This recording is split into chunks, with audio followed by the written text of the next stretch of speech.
descrever,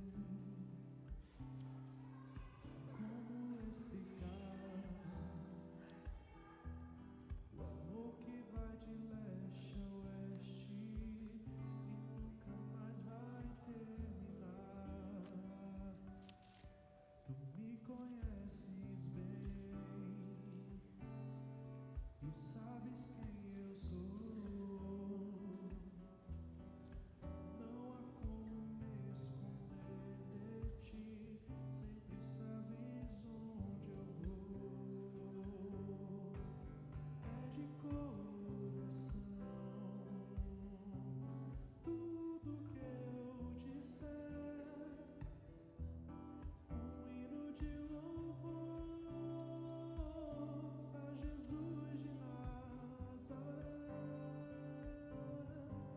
Se as palavras não mostrarem como é grande a mim, minha gratidão, mesmo assim, Senhor, recebe o meu louvor, é de coração.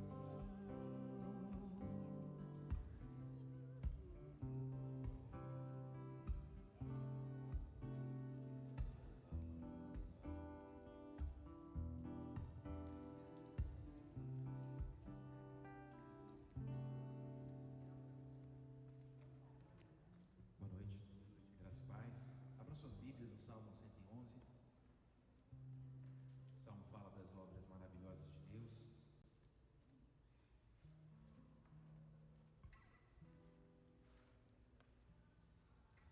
Aleluia! De todo o coração renderei graças ao Senhor, na companhia dos justos e na sua assembleia. Grandes são as obras do Senhor, consideradas por todos os que nelas se comprazem. Em suas obras há glória e majestade, e a sua justiça permanece para sempre. Ele fez memoráveis as suas maravilhas, benigno e misericordioso é o Senhor. Dá sustento aos que o temem, lembrar-se-á sempre da sua aliança. Manifesta ao seu povo o poder das suas obras, dando-lhe herança das nações. As obras de suas mãos são verdade e justiça, fiéis todos os seus preceitos. Estáveis são eles para todo sempre, instituídos em fidelidade e retidão. Em intenção estabeleceu para sempre a sua aliança. Santo e tremendo é o seu nome. O temor do Senhor é o princípio da sabedoria. Revelam prudência todos os que o praticam. O seu louvor permanece para sempre.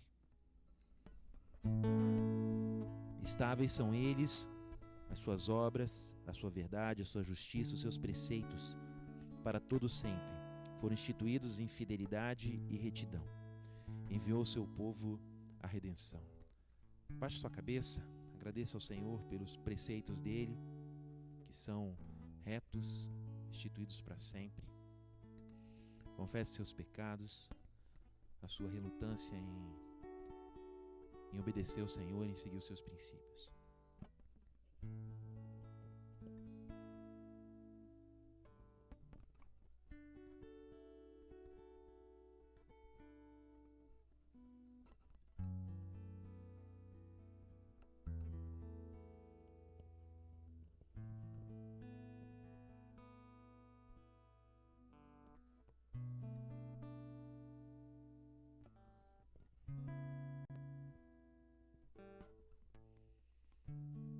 Pai, as tuas maravilhas se manifestam, as tuas obras são excelentes. Há manancial de vida nas tuas palavras, mas muitas vezes nosso coração se endurece, fica ensoberbecido, crente que é capaz de se governar sem a tua instrução, e nós reconhecemos que isso é pecado, que isso é orgulho. Pedimos que o Senhor nos ajude a caminhar em santidade, reconhecendo que é do Senhor que vem a justiça, a retidão e também a redenção. Perdoa os nossos pecados, aceita a nossa gratidão. Oramos em nome de Jesus. Paulo fala sobre essa luta de obedecer a palavra do Senhor e a guerra que milita dentro de si mesmo. E ele pergunta: quem vai livrar o corpo dessa morte? E ele diz: graças a Deus, por causa de Jesus.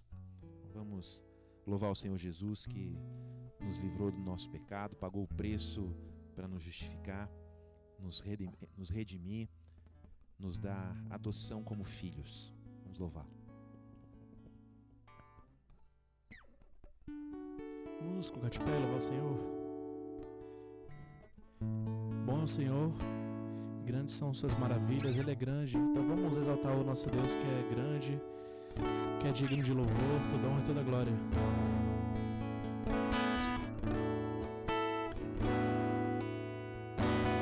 Grande é o Senhor e muito digno de louvor. Na cidade do nosso Deus, seu santo monte, alegria de toda a terra.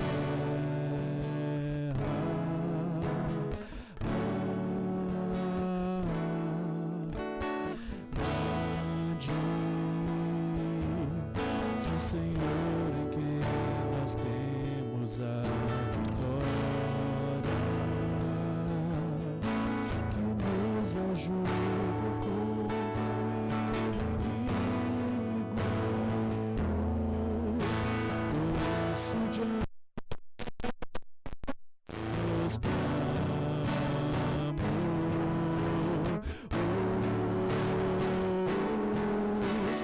queremos o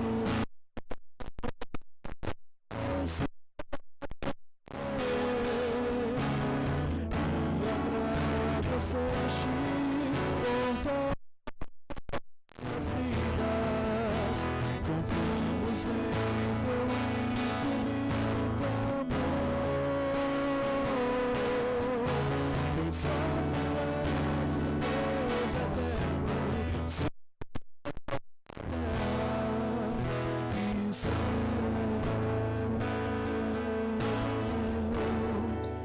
Nós te louvamos, Pai, queremos agradecer o teu nome, Pai.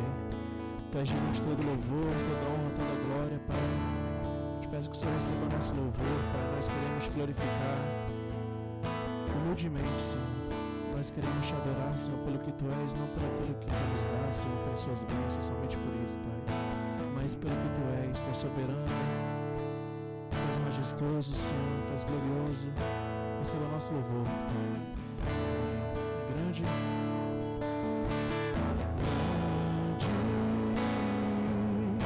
Senhor, digno de louvor, na cidade do nosso Deus, seu santo monte, alegria de toda a terra.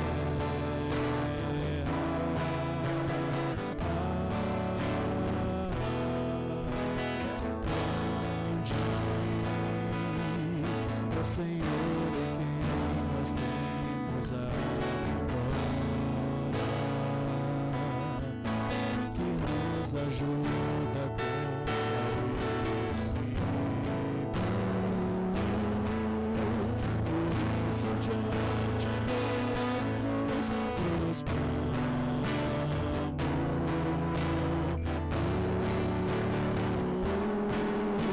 queremos o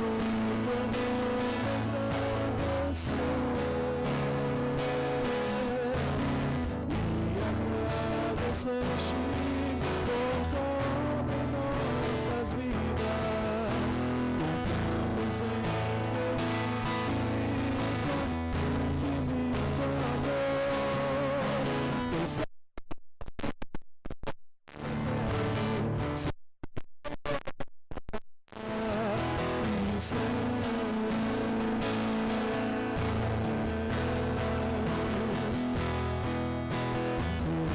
queremos o teu nome engrandecer e agradecer-te por tua obra em nossas vidas. Confiamos em teu infinito amor, pois só tu és o Deus eterno sobre toda a terra e céus.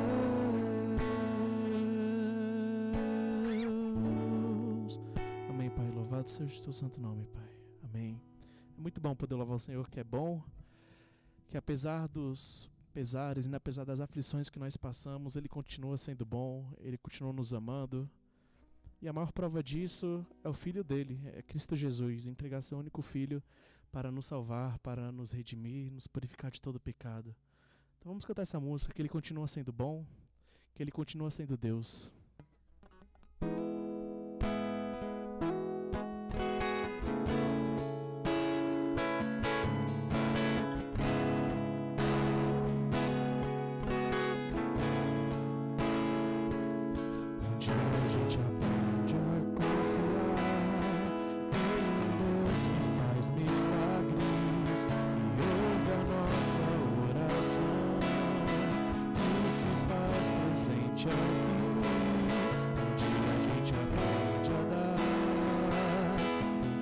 Só de cada vez, mas sem duvidar,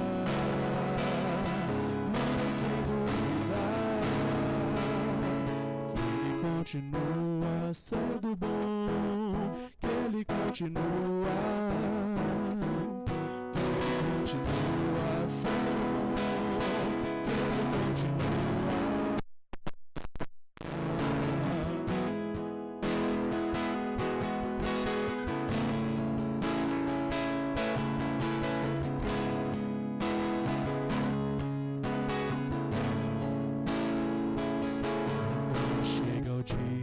De viver tudo que se aprendeu e a enxergar a terra, o que não se pode.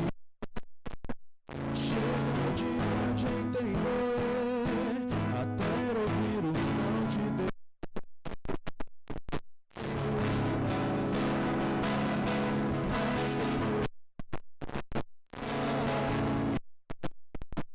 Sendo Deus,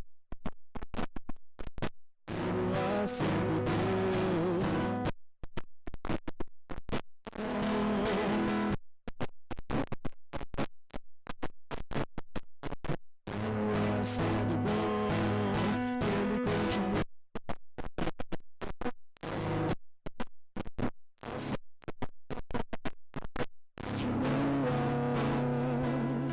que Ele continua sendo bom, que Ele continua sendo Deus, que Ele continua sendo bom, que Ele continua. Amém, Pai, nós te louvamos, agradecemos o seu nome, Pai, mais uma vez, porque tu és bom, Pai, porque o Senhor não nos abandona, Senhor, porque somos chamados teus filhos, Pai. Nós rendemos graças a Ti, Pai. Glorificamos Teu santo nome, Pai. Obrigado pelo Teu Filho Jesus Cristo, Pai, que se entregou naquela cruz para nos salvar, Pai. Louvado seja Teu santo nome. Quebrantado?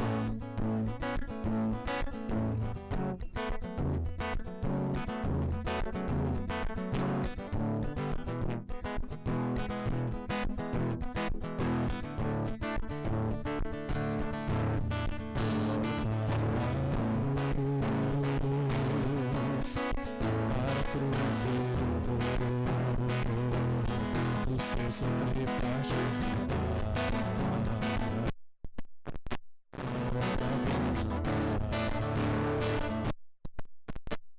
Você os mais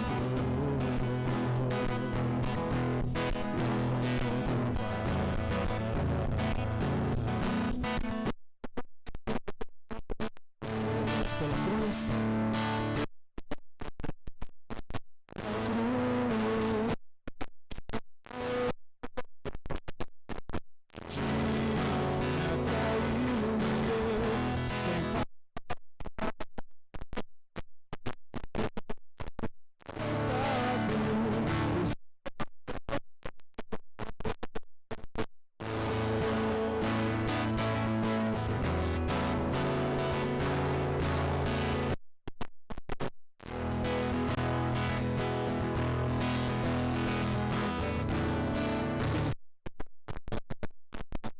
doce da vida, de graça recebo.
Chamou gentilmente, me atraiu e eu, sem palavras, me aproximo, quebrantado por seu amor. Pela cruz me chamou gentilmente, me atraiu e eu, sem palavras, me aproximo, quebrantado por seu amor. Amém. Louvado seja o nome do Senhor. Os irmãos podem se aceitar.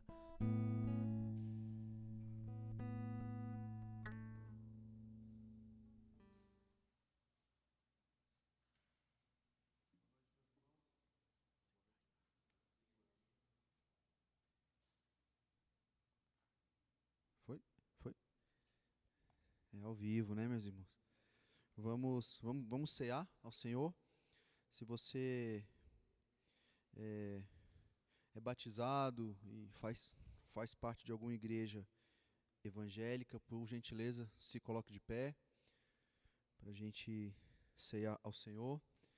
Queria chamar o Daniel e o Pedro para virem à frente me ajudarem aqui na distribuição dos elementos, por gentileza.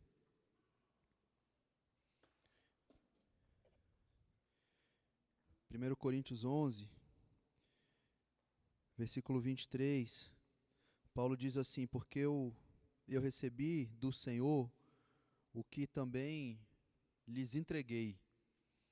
A Santa Ceia não é uma invenção de homens. A Santa Ceia foi instituída pelo Senhor Jesus, e o Senhor Jesus disse que a sua igreja deveria continuar fazendo isso em memória dele, e o apóstolo Paulo, ele repassou isso para as igrejas, para que as igrejas continuassem fazendo isso, ceando em memória de Jesus.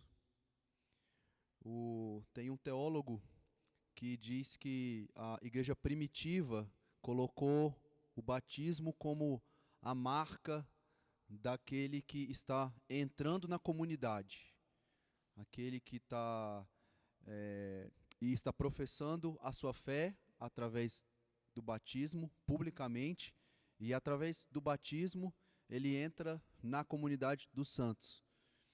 E ele fala, e a Santa Ceia é como se fosse uma renovação de votos. Você se lembrando e dizendo, eu eu ainda estou aqui, Jesus.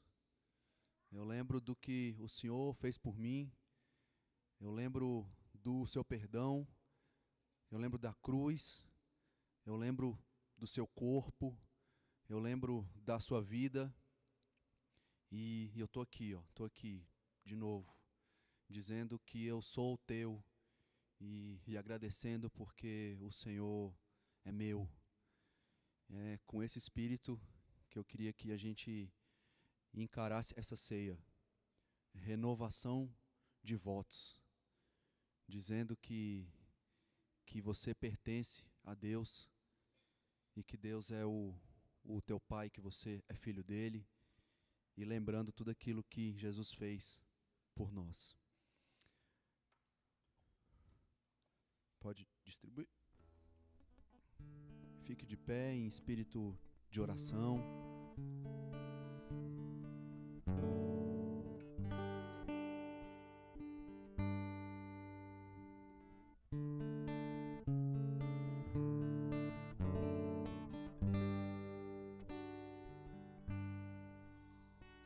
Jesus, eu sei o que fez por mim. Obrigado, Senhor. O teu sangue inocente deu por mim, sofreu por mim, morreu por mim.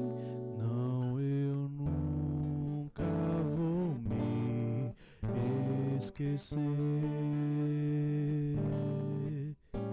Jesus, eu sei o que fez por mim.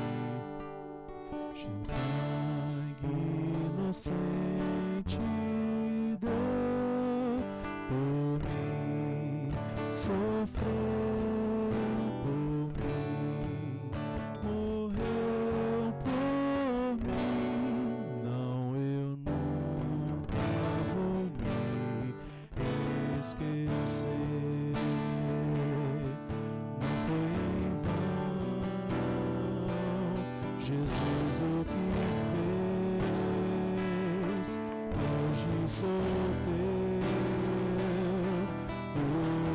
usa-me, eu vou a ti,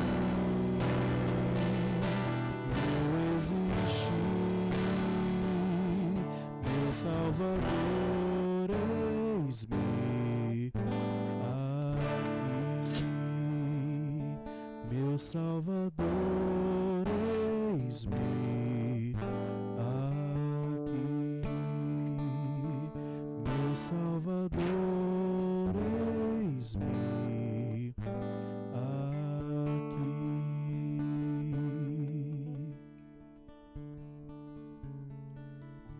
Renovação de votos, querido. Renovação de votos.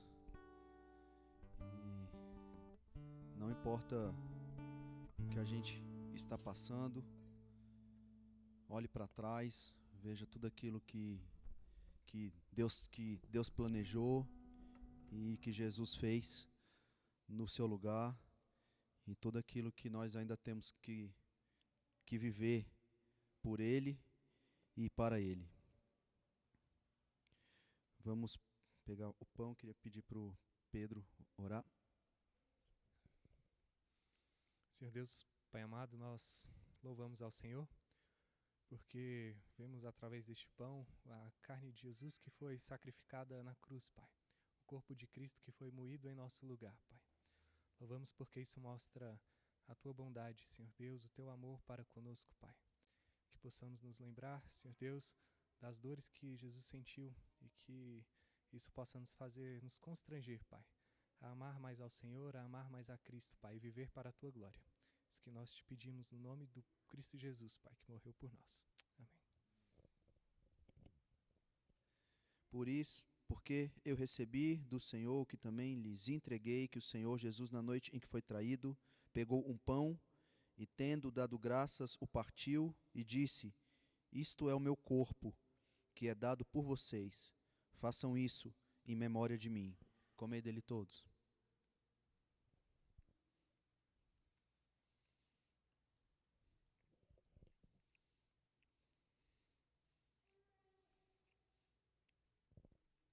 Daniel, ora pelo...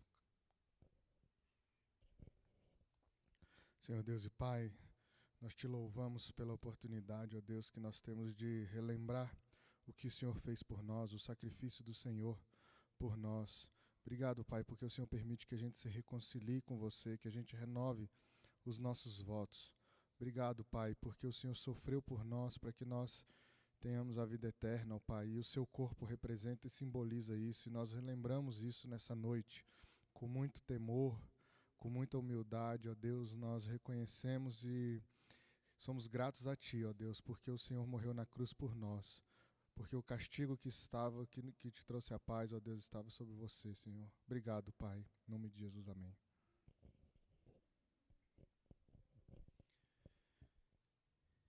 Do mesmo modo, depois da ceia, pegou também o cálice, dizendo: Este cálice é a nova aliança no meu sangue. Façam isso todas as vezes que o beberem, em memória de mim. Bebamos.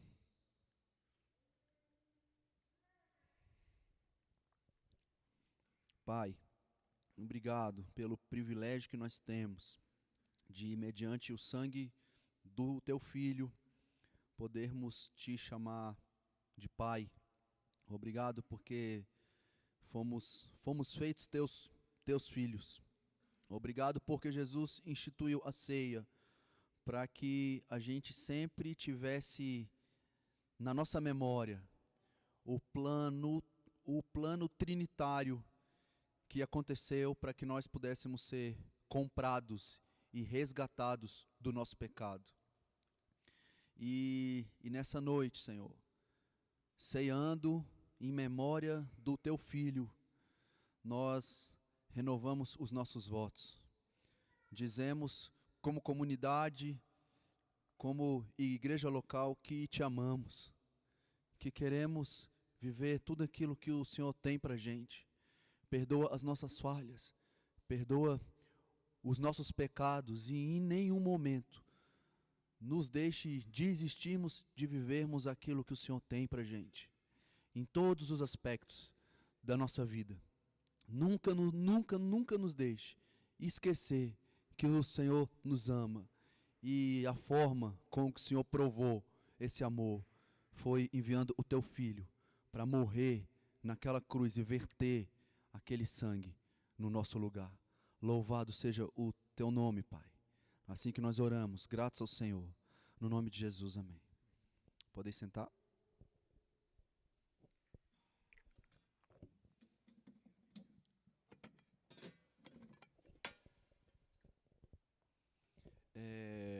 Vamos ter agora esse momento da pregação. Queria chamar as crianças, são todas as crianças hoje?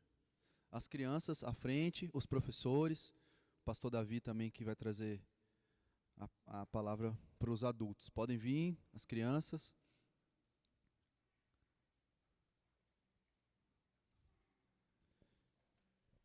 E eu queria pedir para o irmão Davi, pai do pastor Davi, orar pelas crianças, os professores que vão dar a palavra, pode vir aqui, e orar pelo filhão aí que vai ser instrumento do Senhor mais uma vez nas nossas vidas, e pelo povo que vai ouvir. Obrigado, Pai, pela Tua presença em nosso meio. Obrigado, Senhor, por este momento tão especial, quando agora vamos ouvir a Tua palavra. Ó Senhor, usa todos que vão ministrar na submissão ao Teu Espírito. Nós queremos Te louvar pelas nossas crianças, são presentes Teus, para nós, ó Deus. Abençoa o testemunho de cada pai, de cada mãe no seu lar, que essas crianças cresçam, Deus, no conhecimento e nesse amor que o Senhor já tem derramado a cada um de nós. Obrigado por esta noite. Abençoa também o pastor Davi na mensagem. Ó Deus, que tudo que for feito aqui nesta casa venha realmente engrandecer o Teu santo nome. Oramos em nome de Jesus. Amém.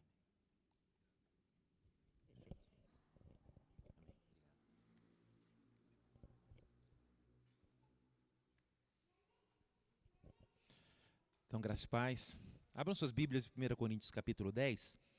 Nós vamos até o versículo 13 nessa noite.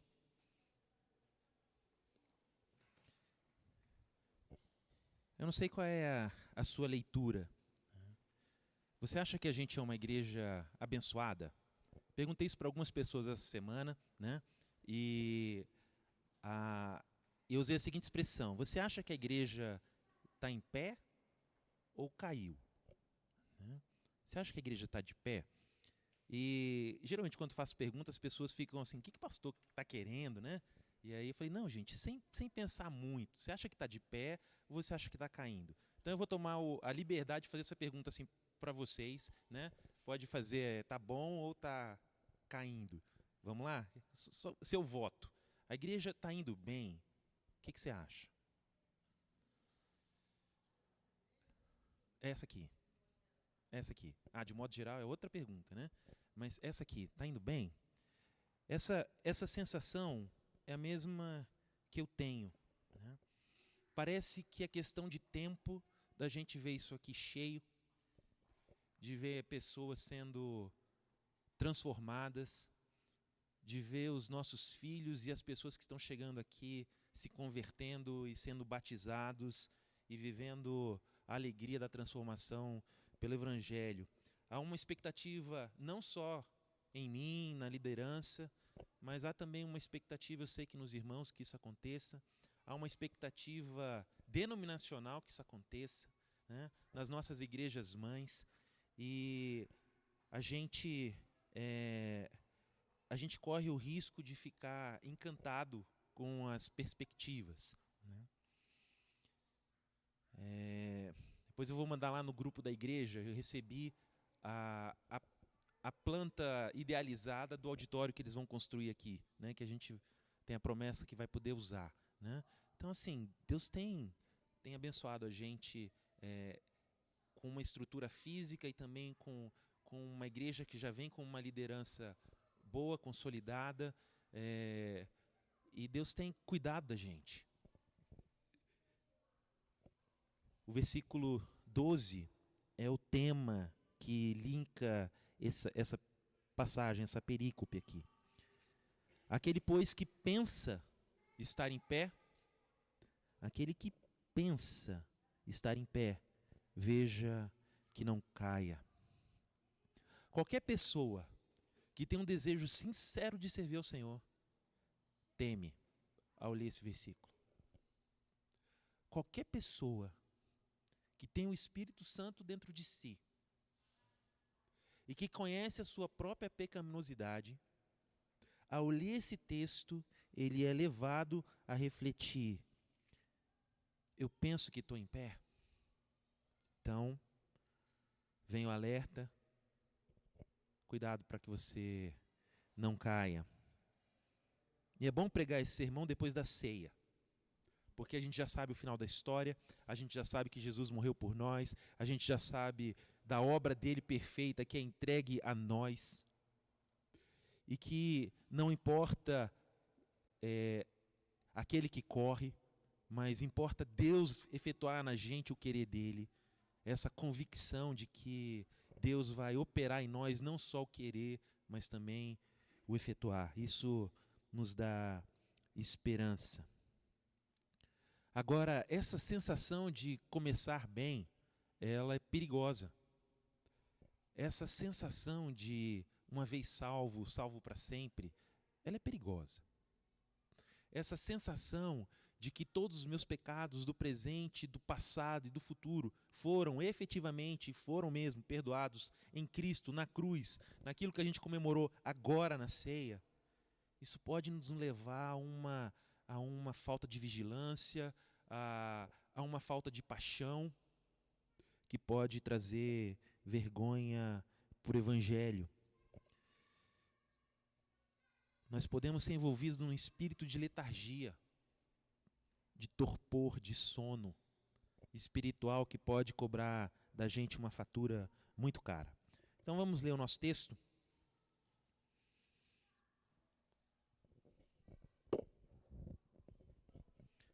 Ora, irmãos, Não quero que ignoreis que nossos pais estiveram todos sob a nuvem e todos passaram pelo mar, tendo sido todos batizados assim na nuvem como no mar, com respeito a Moisés. Todos eles comeram de um só manjar espiritual e beberam da mesma fonte espiritual, porque bebiam de uma pedra espiritual que os seguia. E a pedra era Cristo. Na NAA, a rocha era Cristo. Entretanto, Deus não se agradou da maioria deles, razão porque ficaram prostrados no deserto. Ora, estas coisas se tornaram exemplos para nós, a fim de que não cobicemos as coisas más, como eles cobiçaram. Não vos façais, pois, idólatras, como alguns deles, porquanto está escrito: o povo assentou-se para comer e beber e levantou-se para divertir-se. E nem pratiquemos a imoralidade, como alguns deles o fizeram, e caíram num só dia 23.000. Não ponhamos o Senhor à prova, como alguns deles já fizeram, e pereceram pelas mordeduras das serpentes. Nem murmureis, como alguns deles murmuraram, e foram destruídos pelo exterminador. Estas coisas lhes sobrevieram como exemplos, e foram escritos para advertência nossa, de nós outros, sobre quem os fins dos séculos têm chegado. Aquele, pois, que pensa estar em pé, veja que não caia. Não vos sobreveio tentação que não fosse humana, mas Deus é fiel, e não permitirá que sejais tentados além das vossas forças. Pelo contrário, juntamente com a tentação, vos proverá livramento, de sorte que a possais suportar. A passagem é dramática, ela mostra gente morrendo, sendo picado por serpente, Deus exercendo juízo, e o alerta é: esteja vigilante em relação à sua fé. Se você fizer um exercício, um passeiozinho pela carta de 1 Coríntios, você vai ver que o contexto aqui é muito importante. Essa igreja, ela foi extremamente abençoada.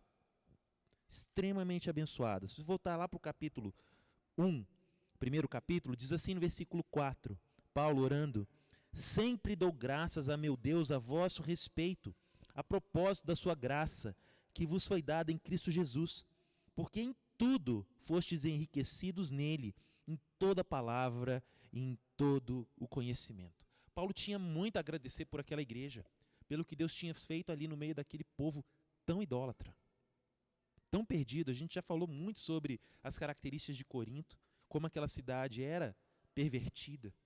E ali havia um povo que tinha sido alcançado por Deus, que estava dando testemunho de Deus, que tinha sido enriquecido em tudo, que tinha toda a palavra e todo o conhecimento. E o testemunho de Cristo tinha sido confirmado neles. Eles eram crentes. Aquelas pessoas estavam caminhando e tinham iniciado muito bem. Eles tinham sido enriquecidos em tudo.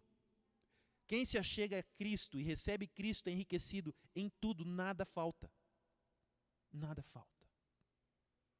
Mas a gente vai ver lá na frente que há uma luta ainda sendo travada em nós. E nós deixamos de entender que nada falta.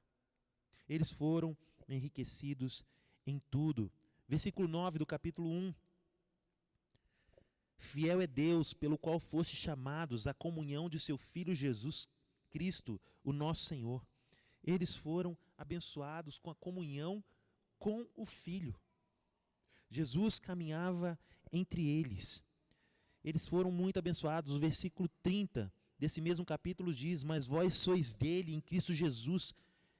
Esse Jesus se tornou, da parte de Deus, sabedoria, justiça, santificação e redenção, para que, como está escrito, aquele que se glorie, aquele que se dá glória, glorie-se no Senhor. Jesus era para eles sabedoria, justiça, santificação e redenção. Aquela igreja era muito rica, mas ela corria um enorme risco. Paulo usa de sarcasmo com aquela igreja. Paulo olha e fala: vocês estão tomando essas características, esses direitos que são de vocês, como algo garantido, algo que é de vocês porque vocês merecem. E Paulo fala no capítulo 4, versículo 8, já estáis fartos, já estáis ricos, chegastes a reinar sem nós. Sim, tomara reinasseis, para que também nós viéssemos a reinar convosco. O sarcasmo é raramente necessário. Raramente. É uma figura difícil de ser trabalhada. Geralmente ela é uma expressão de ira pecaminosa nossa. Mas às vezes o sarcasmo vem como uma ferramenta do Espírito para tirar pessoas do torpor. Paulo começou a demonstrar aqui que essa igreja corria o risco de se desviar. Paulo já havia repreendido o partidarismo, o fato deles terem escolhido seus heróis. Eu sou de Apolo, eu sou de Cefas, né? Eu sou do próprio Paulo. Então Paulo aqui nesse versículo ele trabalha com um primeiro alerta. Vocês acham que estão bem. E isso é muito perigoso. Havia muita coisa em jogo para ser presunçoso. Muita coisa em jogo. Nós somos uma igreja pequena que está em pleno funcionamento desde final de janeiro, comecinho de fevereiro desse ano. Mas já tem muita coisa em jogo. Muita coisa em jogo. Nosso testemunho como comunidade local, a imagem que a gente tem como cristãos no meio de uma escola laica. Tem muita coisa em jogo. Mas esse problema, esse risco, ele não é só comunitário. Ele é um risco também individual. Paulo, no capítulo 9, que a gente tratou nos últimos domingos, no versículo 12, diz: se outros participam desse direito sobre vós, nós também não temos em maior medida? Entretanto, não usamos desse direito, antes suportamos tudo, para não criarmos qualquer obstáculo ao Evangelho de Cristo. Paulo estava dizendo, abrindo mão das suas liberdades, como o pastor Danilo nos conduziu nesse sermão. Paulo está dizendo, olha, eu abro mão dos meus direitos, porque eu não quero ser de qualquer forma um obstáculo para o avanço do Evangelho. Tudo que Paulo fazia tinha como meta o anúncio do Evangelho. E Paulo temia, ele temia se tornar um obstáculo ao avanço do Evangelho. O último versículo, eu esmurro meu corpo, eu o reduzo à escravidão, no capítulo 9, versículo 27, para que, tendo pregado a outros, não venha eu mesmo a ser desqualificado. Os descrentes, os incrédulos, eles adoram farejar a hipocrisia. A hipocrisia é talvez o último bastião de resistência contra o Evangelho. Quando eu vejo um crente pecando, eu digo, eu não quero o Evangelho. Eu não quero o Evangelho. E eu preciso procurar essas evidências de hipocrisia para que eu possa me justificar diante de Deus, da palavra de Deus, que diz que todos pecaram, mas eu olho para o pecado lá do crente e falo, ele pecou, então não tem problema eu pecar. A nossa incongruência na caminhada é um obstáculo para o avanço do Evangelho. Os incrédulos anseiam por ver igrejas desacreditadas, pregadores desacreditados, colegas de trabalho cristãos desacreditados. Anseiam por isso.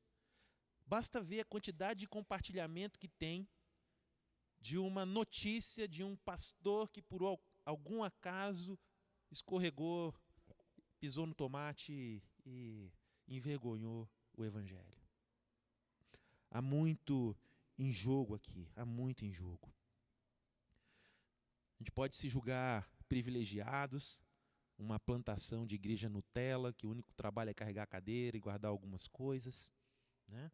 Diferente lá do início de Águas Claras, né? cadeirinha na brita, né? Esse desastre de ser um obstáculo pode ocorrer em nível também pessoal. Paulo temia isso. No capítulo 9 ainda, versículo 15. Eu, porém, não me tenho servido de nenhuma destas coisas, e não escrevo isto para que se assim se faça comigo, porque melhor me fora morrer, antes que alguém me anule esta glória. Se eu anuncio o evangelho, não tenho do que me gloriar, pois sobre mim pesa essa obrigação, porque ai de mim se não pregar o evangelho. Se o faço de livre vontade, tenho galardão, mas se é constrangido, então a responsabilidade do dispenseiro que me está confiada. Neste caso, qual seria meu galardão? Paulo está dizendo, eu prefiro morrer do que perder a credibilidade de anunciar o evangelho. Pregar e ser desqualificado. Talvez esse seja o maior temor dos verdadeiros pastores. Aqueles que conhecem o seu próprio pecado e são colocados por Deus numa posição de autoridade sobre uma igreja. E a Bíblia fala, a quem mais é dado, mais será cobrado. Ai daqueles que se fazem mestres, sobre eles virá maior julgamento. Então, o capítulo 10 começa com ora. Por causa dessas coisas que eu já falei até aqui, por causa desse contexto todo, que vocês foram abençoados, mas vocês estão tendo atitudes que estão se tornando obstáculos para o avanço do evangelho. Por causa disso, ora, irmãos, eu não quero que vocês ignorem o que já aconteceu. Paulo então passa a usar uma ilustração clássica. O povo de Israel. O povo de Israel. Povinho difícil, né? E Deus foi trabalhando com esse povo para cumprir o seu propósito de nos salvar. Eles também eram muito abençoados. Muito abençoados. Israel era uma nação testemunha, feita para espalhar a glória de Deus, não para viver exclusivamente a glória de Deus. Abraão, sai da tua casa, tua parentela, você será pai de muitas nações, em ti serão benditas todas as nações. Esse era o chamado para Israel, abençoar a todos. Eles deveriam testemunhar da existência de Deus, da palavra de Deus, da sabedoria de Deus, da lei de Deus, dos propósitos de Deus, sobre a vontade de Deus para o homem. Essa era a vocação de Israel. A vocação deles. Eles foram escolhidos, mas eles foram desqualificados. Hoje é a igreja que faz isso. Que também corre o risco de ser desqualificada. É isso que Paulo está tratando aqui. Ele usa essa ilustração. Ora, irmãos, não quero que ignoreis que nossos pais estiveram todos sobre a nuvem e todos passaram pelo mar, tendo sido batizados, assim na nuvem como no mar, com respeito a Moisés. Todos eles comeram de um só manjar espiritual e beberam da mesma fonte espiritual, porque bebiam de uma pedra espiritual que os seguia, e a pedra era Cristo. Nossos pais aqui, então, é uma menção aos judeus. Nós somos filhos espirituais de Abraão. Tem gente querendo encontrar uma raiz judaica para dizer, olha, eu sou de uma tribo perdida de Israel, então eu sou judeu. Não precisa nada disso. Nada disso. Eles são os nossos pais espirituais. Você não precisa ser um judeu para ter acesso à igreja de Cristo. Não precisa. Eles eram os nossos pais. Eles estiveram sob a nuvem e passaram pelo mar. Repara que ele usa a expressão aqui todos. Todos eles estiveram, todos foram batizados, todos comeram. Todos eles foram beneficiários de uma bênção maravilhosa. Nesse sentido, todo mundo que está inserido em uma igreja é abençoado pelo que acontece dentro de uma igreja. Mesmo que essa pessoa não seja cristã. Eles estão sobre a mesma bênção. Êxodo 13, 21 diz assim: o Senhor ia diante deles durante o dia, numa coluna de nuvem para os guiar pelo caminho, e durante a noite numa coluna de fogo para os iluminar, a fim de que caminhassem de dia e de noite. Aquele povo experimentou a liderança de Deus. Eles foram conduzidos por Deus, eles tinham um direcionamento divino. Deus os tirou do Egito por uma jornada desconhecida, mas era Deus que os guiava. Deus nos tirou do império das trevas, nos trouxe para a maravilhosa luz de Cristo, numa jornada desconhecida. Mas nós temos a direção de Deus. Eles experimentaram a libertação da escravidão depois de 4 séculos, para viver a liberdade de servir ao Senhor. O versículo 2 diz que eles foram batizados na nuvem como no mar. A palavra batismo significa imersão. Aqui o uso, a gente é naturalmente remetido para o batismo cristão. Mas essa não é a ideia de Paulo. Ninguém foi batizado em Moisés, nesse sentido de um batismo cristão. O batismo cristão surge milênios depois. A ideia aqui é de estar imerso em. Eu estou imerso no meu trabalho. Eu estou profundamente ligado e conectado a uma realidade que agora eu pertenço a ela. Então eles foram batizados nessa nuvem que o acompanhava e eles foram batizados no mar.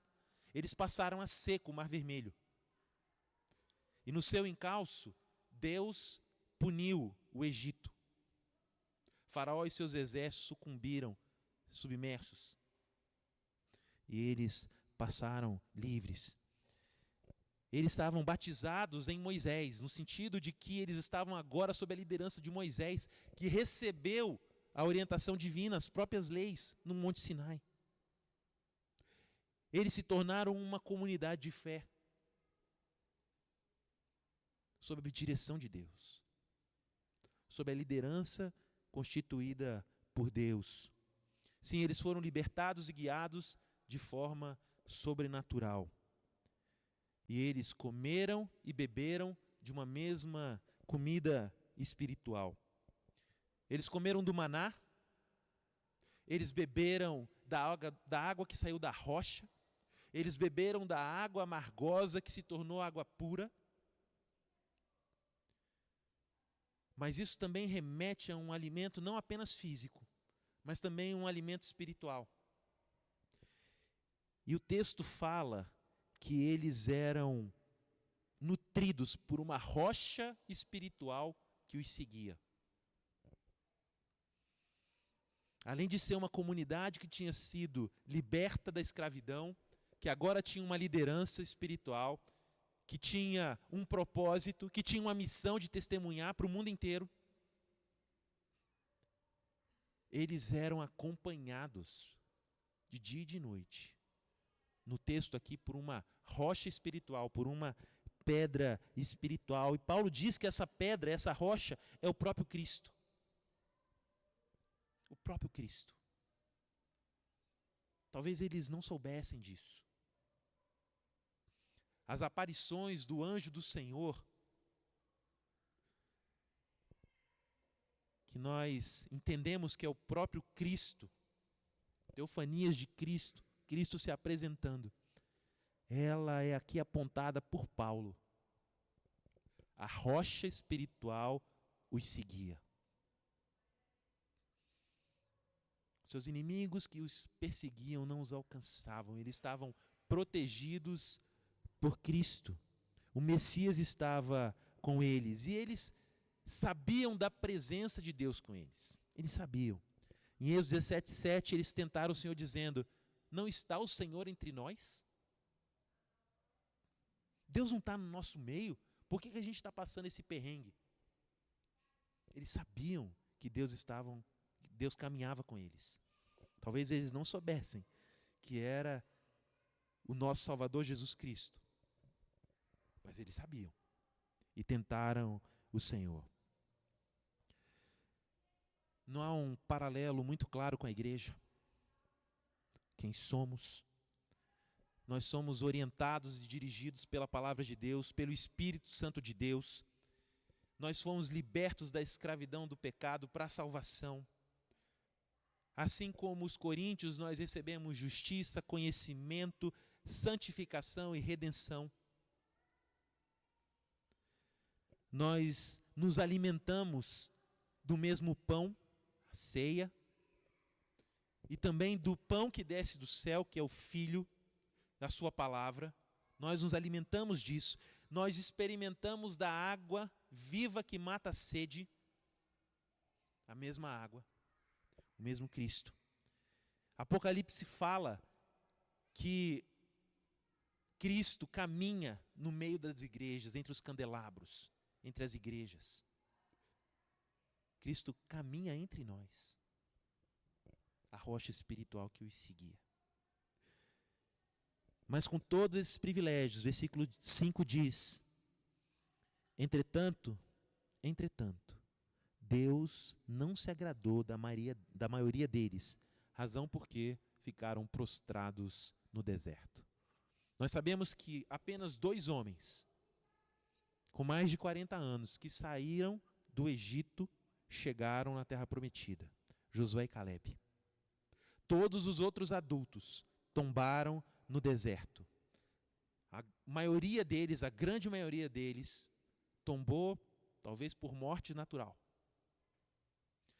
Mas nós temos relato de praticamente 50.000 mortes causadas por juízo de Deus, por ação direta de Deus, combatendo pecados específicos. E é isso que Paulo está apontando aqui.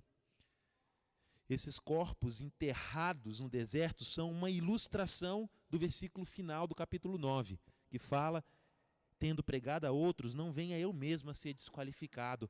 Ora,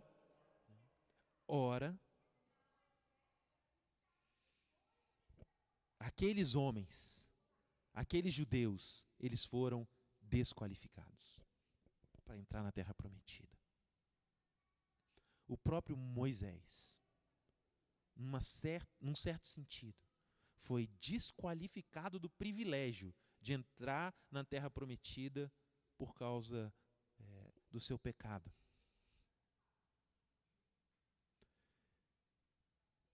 Deus não se agradou da maioria deles, razão pela qual ficaram prostrados no deserto. Paulo não queria esse destino, por isso ele dizia: eu esmurro meu corpo, eu reduzo a escravidão, para que, tendo pregado a outros, não venha eu mesmo ser desqualificado. Isso deve ser verdade para cada um de nós aqui, não só para os pastores, para os presbíteros. Certamente é verdade para mim, certamente é verdade para o Danilo, certamente é verdade para aqueles que vão compor e compõem o conselho espiritual da igreja.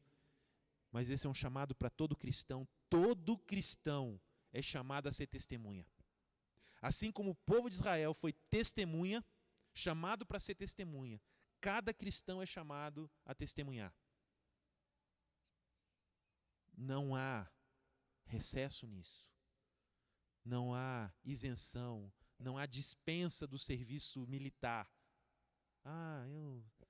Eu fico no banco. Não, essa não é uma possibilidade. Agora, você tem visto cadáveres no meio evangélico? Infelizmente, a tendência é que isso aumente, porque as igrejas têm dado abrigo para pessoas que apenas parecem ser cristãs, por uma mera declaração. Essas pessoas, elas têm a vida cristã como algo que não muda a forma como elas vivem. E por uma mera declaração, elas ingressam numa igreja. E elas não vivem o evangelho. Pessoas não cristãs, que afirmam ter Jesus como seu Senhor, mas que não deixam que Jesus lidere a vida delas. E essas pessoas vão tombar se não se arrependerem e se não confiarem verdadeiramente em Jesus. O que pode estar errado numa igreja que prega o evangelho verdadeiro, em que o Espírito caminha dentro dela, em que a palavra é manifestada de forma correta. Os 5 primeiros versículos aqui trataram dos benefícios que aquela comunidade de fé experimentou. A carta de Coríntios fala desses mesmos benefícios que a igreja experimenta. Mas a partir aqui do versículo 6, ele vai tratar dos pecados daquele povo, como uma ilustração dos pecados que também se aproximavam da igreja de Corinto. O versículo 6 diz: ora, estas coisas se tornaram exemplos para nós. O versículo 11 também diz: essas coisas lhes sobrevieram como exemplos e foram escritas para advertência nossa, de nós outros, sobre quem os fins dos séculos têm chegado. O exemplo deles tem uma finalidade: alertar a igreja que vive nos finais dos séculos do risco que também nos assola. Quais foram, então, os pecados de Israel? O primeiro deles está no final do versículo 6. Essas coisas se tornaram exemplos para nós, a fim de que não cobicemos as coisas más, como eles cobiçaram. Números 11:4 diz assim: e o populacho, o povinho que estava no meio deles, veio a ter grande desejo da comida dos egípcios. Também os filhos de Israel começaram a chorar outra vez, dizendo: quem nos dará carne para comer? Aquele povo tinha saudade do Egito. Eles tinham saudade daquilo de bom que eles conseguiam experimentar lá. Cebola não é pecado, alho poró não é pecado. Eles tinham saudade das coisas boas que eles vivenciaram. Mas eles não conseguiam enxergar que Deus estava os encaminhando para coisas melhores. Em função disso, eles começam a murmurar. Os coríntios também estavam vivendo essa tentação de se reaproximar de coisas que eles consideravam boas, na cultura que eles viviam. Essa carta aqui é um combate à assimilação cultural da igreja. Paulo está dizendo: olha, vocês agora são diferentes, vocês não são mais aquilo que vocês eram antes. Lutem contra esse desejo de serem parecidos com o que vocês já foram. Tais foste alguns de vós. Lembram? Roubadores, efeminados, ladrões, vocês foram assim, mas vocês foram lavados, regenerados. Não voltem para essas coisas, não voltem para isso. Eles haviam recebido o evangelho, eles haviam crido, eles tinham sido providos e cuidados por Cristo, mas agora eles estavam ansiando pelas coisas do mundo. Eles queriam voltar, eles queriam passar pela porta estreita e pelo caminho estreito, carregando um sofá. Lembra o que a gente falou lá na lição de escola dominical sobre a porta estreita, o caminho estreito? Tem bagagem que não deve ser carregada, que precisa ser deixada para trás. Eles estavam com saudade das práticas mundanas. O segundo pecado está no versículo 7. Não vos façais, pois, idólatras, como alguns deles, porque está escrito: o povo assentou-se para comer e beber e levantou-se para divertir-se. Parece algo simpático, né? Comeu, bebeu, levantou para se divertir. Aqui há um eufemismo, tá? A separação entre Estado e religião é uma inovação moderna. Se você pensar nos países europeus, eles eram países ligados à religião. Seja de Roma, seja da Igreja de Roma, uma igreja oficial como parte do Estado. Essa ideia de que o Estado e a religião têm que andar separado, essa é uma contribuição evangélica, precisamente dos anabatistas, que defenderam essa ideia, e ela faz parte agora da constituição das maiores democracias. Mas isso é uma inovação cronológica. A história não fala sobre isso. Israel era um povo que ficou 4 séculos inseridos dentro de uma cultura, de um estado idólatra. Toda aquela forma de ser cidadão egípcio envolvia uma adoração a Faraó e às divindades do Egito. Era assim que você se identificava como um egípcio. A própria nação de Israel é uma nação, aqui na Bíblia, teocrática. Você é judeu se você é circuncidado, se você respeita as leis de Moisés. E era assim com os coríntios. Você era um cidadão do Império Romano, mas um cidadão de Corinto, se você adorasse as divindades daquela região. E Paulo está falando, olha, não vos façais, pois, idólatras. O povo, aqui, esse texto fala da festa feita para o bezerro de ouro. Lá em Êxodo 32, eles fizeram uma festa, disseram para Jeová. Moisés demorou no Monte Sinai, acharam que ele tinha morrido, deram uma prensa lá em Arão, a gente precisa de um Deus para nos guiar. Né? Levaram as argolas, os anéis, fizeram um bezerro de ouro, e ele está aí seu Deus, adore.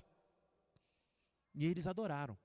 E eles adoraram como eles adoravam no Egito. Sentaram, comeram uma grande festa e se levantaram para se divertir. Aquilo era uma abominação que eles presenciavam e que eles aprovavam culturalmente. Num estado laico, é como se a gente dissesse, não, eu vou assistir o desfile de 7 de setembro, né? Eu vou num estádio assistir, sei lá, uma partida de futebol. Para eles era, eu vou no festival em homenagem a Ísis, a sei lá quem, qualquer um deles. Algo natural e esperado de um bom cidadão. E Paulo, nesse capítulo, ele fala no 14, fujam da idolatria. Eu dividi o texto é até mais longe, então a idolatria eu não vou tratar agora. A gente vai deixar um sermão para isso aqui, porque tem alguns conceitos que precisam ser melhor trabalhados. E no versículo 20, ele também fala nesse mesmo capítulo 10, antes digo que as coisas que eles sacrificam é a demônios que as sacrificam e não a Deus. E eu não quero que vos torneis associados a demônios. Eles se assentaram, eles se banquetearam e eles se levantaram para se divertir. Essa ideia de se divertir é a mesma que está em Gênesis 26:8, quando Isaac fazia carícias em Rebeca. Há uma conotação de diversão, mas no sentido de uma orgia sexual, de licenciosidade sexual. O mundanismo, ele é assim, ele faz com que a gente diga que o que a gente faz, a gente está fazendo para Deus. Nós estamos adorando aqui o bezerro que a gente construiu, mas é para Jeová. Já que Moisés não desceu, a gente fez o nosso Jeovázinho aqui. Esse mundanismo. Eles tinham sido libertos da escravidão, liderados e guiados, mas eles falharam. E eles foram prostrados no deserto. Naquele dia do bezerro de ouro, no coração, no que a gente lê do texto lá, havia um intento de Deus de matar todos. Mas ele fez uma ilustração apenas, matou 3.000. Matou 3.000. A igreja de Corinto estava no mesmo caminho, namorando as festas de Diana, o templo com 1.000 prostitutas. E nós já lemos aqui no capítulo 5, você pode se juntar com uma prostituta, você pode unir o corpo de Cristo com o de uma prostituta, você está maluco? Mas eles estavam tentados a fazer isso, isso estava acontecendo dentro da igreja, e Paulo está dizendo, olha, cuidado. Eles iam para banquetes, eles se assentavam, banqueteavam e iam se divertir. É o mesmo que está acontecendo lá no templo. Vocês já saíram de lá, não voltem para isso. Não voltem para isso. Agora, esse envolvimento com a idolatria, ele desemboca em outras coisas. Versículo 8. E não pratiquemos a imoralidade, como alguns deles alguns deles o fizeram, e caíram num só dia 23 mil homens. Lá em Números 23 conta a história do envolvimento de Israel com os deuses moabitas. Aquela cultura cananeia era uma cultura de cultos de fertilidade. As pessoas iam para debaixo das árvores e elas mantinham relações sexuais, e o sêmen era jogado no chão, e aquilo era uma oferta pedindo chuva. Por exemplo, para Baal, o deus da fertilidade. E os judeus se misturaram com as prostitutas moabitas. E Deus feriu 23 mil homens. E aí fica a pergunta: como é que você, Corinto, consegue tomar a ceia na casa de Deus e depois ir para o templo de Diana? Como é que você consegue sair da igreja e fornicar no seu namoro? Como é que você consegue sair da igreja e assistir 4 horas de pornografia até 3 da manhã? Como é isso? Como pode? Como é que você pode participar da mesa do Senhor e depois ir se banquetear na mesa de demônios? Lá em Números 25:9 fala que 24 mil homens morreram, né? O outro texto fala 23.800. Algumas pessoas vão dizer: a Bíblia tem falha, porque um diz que é 23, outro diz que é 24. Aqui a gente está trabalhando de aproximação, né? São aproximações. Quantas pessoas foram na igreja hoje? Se você não levantar e contar, você vai falar: tinha umas, 40. Não, tinha 38. Tinha umas 35. É mais ou menos isso que está aqui. Os textos eles não batem o mesmo número, porque estão tratando de descrições de uma coletividade. Não teve um censo de quantas pessoas caíram. Essa expressão aqui, os fins dos séculos têm chegado, ou o fim do tempo tem chegado, ela fala de um privilégio que a gente tem, que eles não tinham. Eles não tinham. Com maiores poderes são maiores as responsabilidades. Como é que é lá do Homem-Aranha? Com grandes poderes vem grandes responsabilidades. Não é isso? Quanto maior o privilégio que você tem, mais responsabilidade você terá. A tragédia dos cristãos tombados, ou dos pretensos cristãos tombados, ela é maior do que a tragédia dos judeus tombados no deserto. Nós sabemos quem é a rocha, eles não sabiam. Nós sabemos quem é a rocha.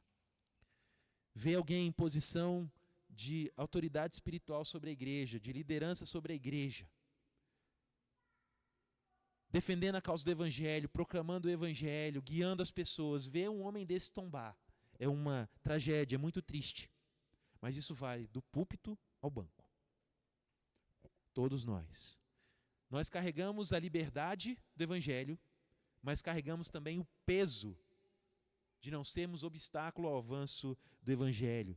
E a credibilidade do evangelho, não o poder do evangelho, mas a credibilidade do evangelho é afetada pela forma como a gente vive, pela nossa coerência ou incoerência. E esse é um texto muito pesado de ser pregado.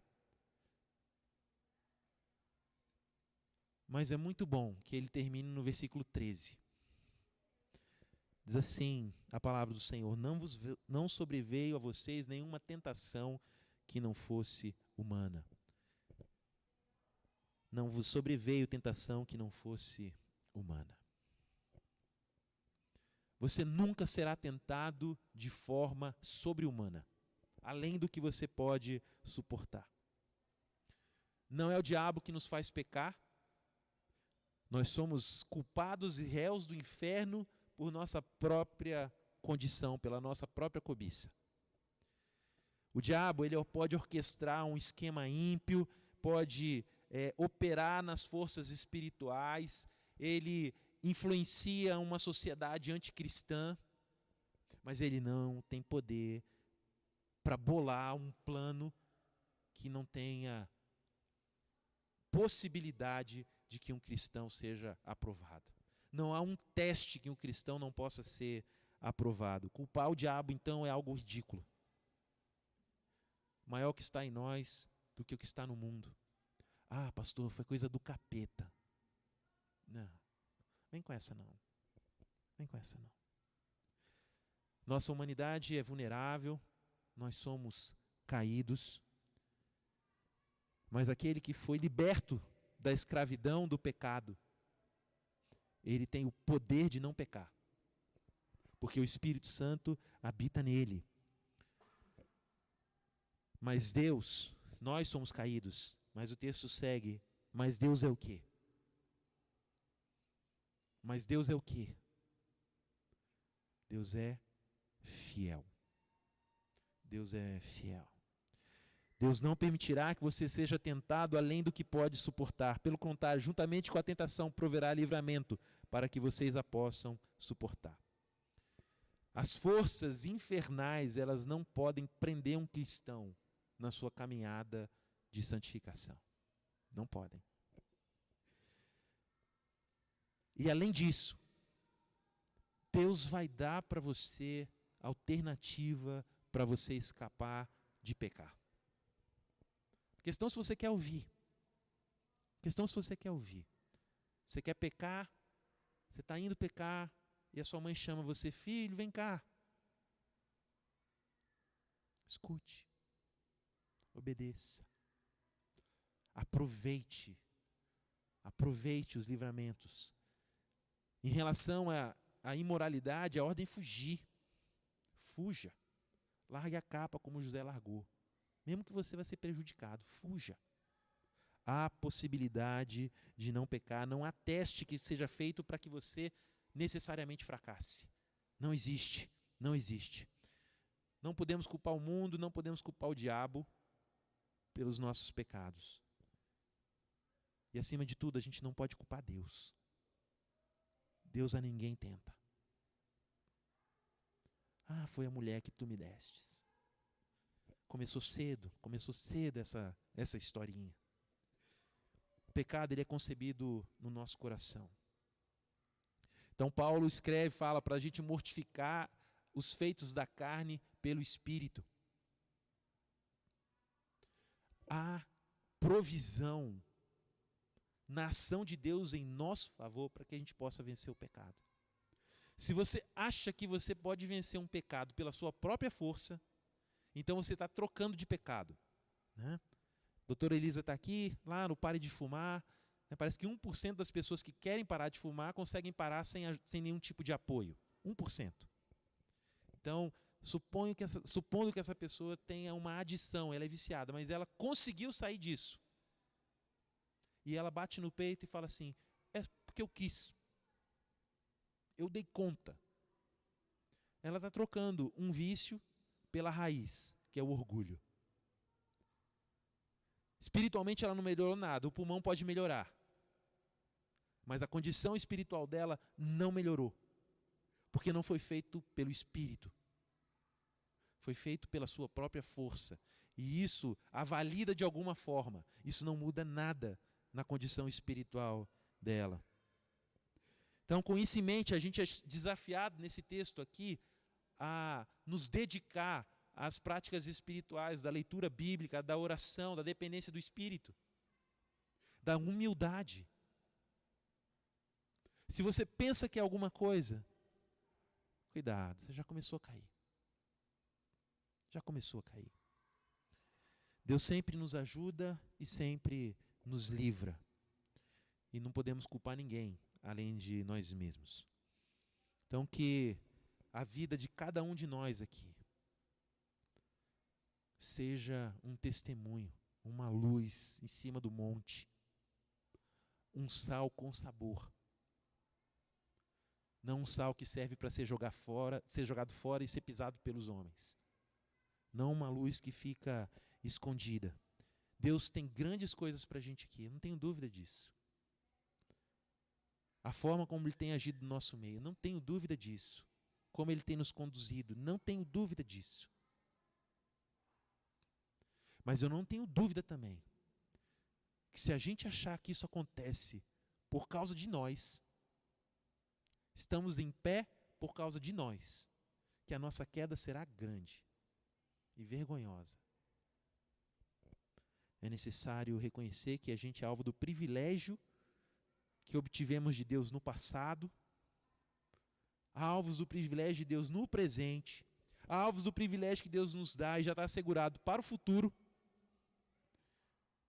mas que com grandes poderes vêm grandes responsabilidades. Vamos orar?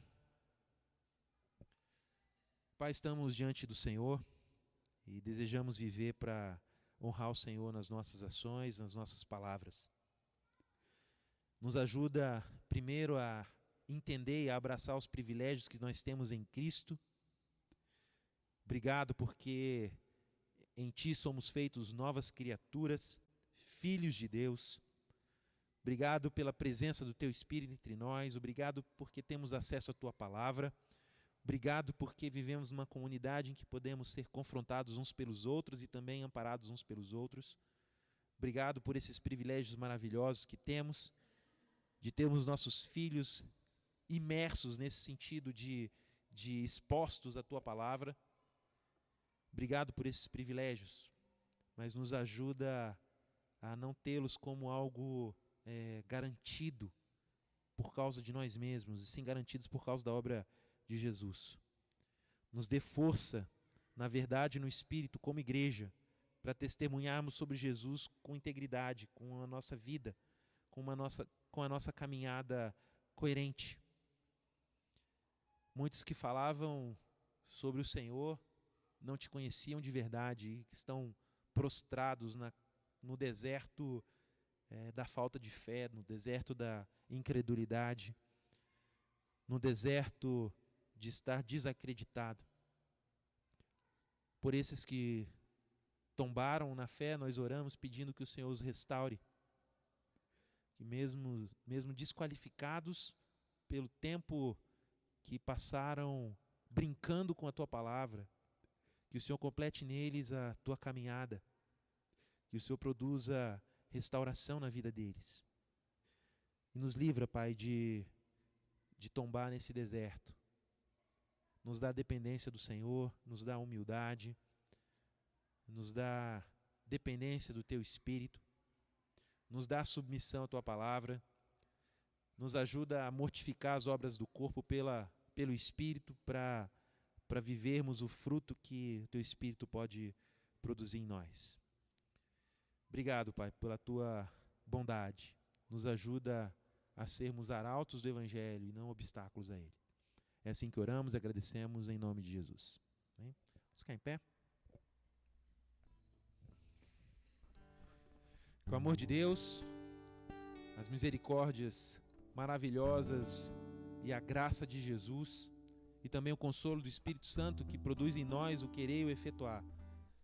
Que a sua semana seja uma semana livre para honrar o Senhor com a sua caminhada. Deus te abençoe, derrame bênção sobre sua casa.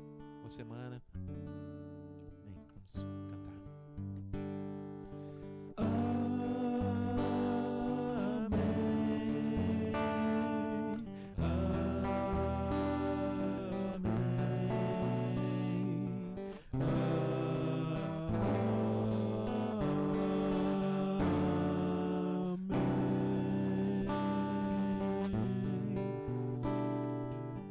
Semana, vamos para o nosso cafezinho.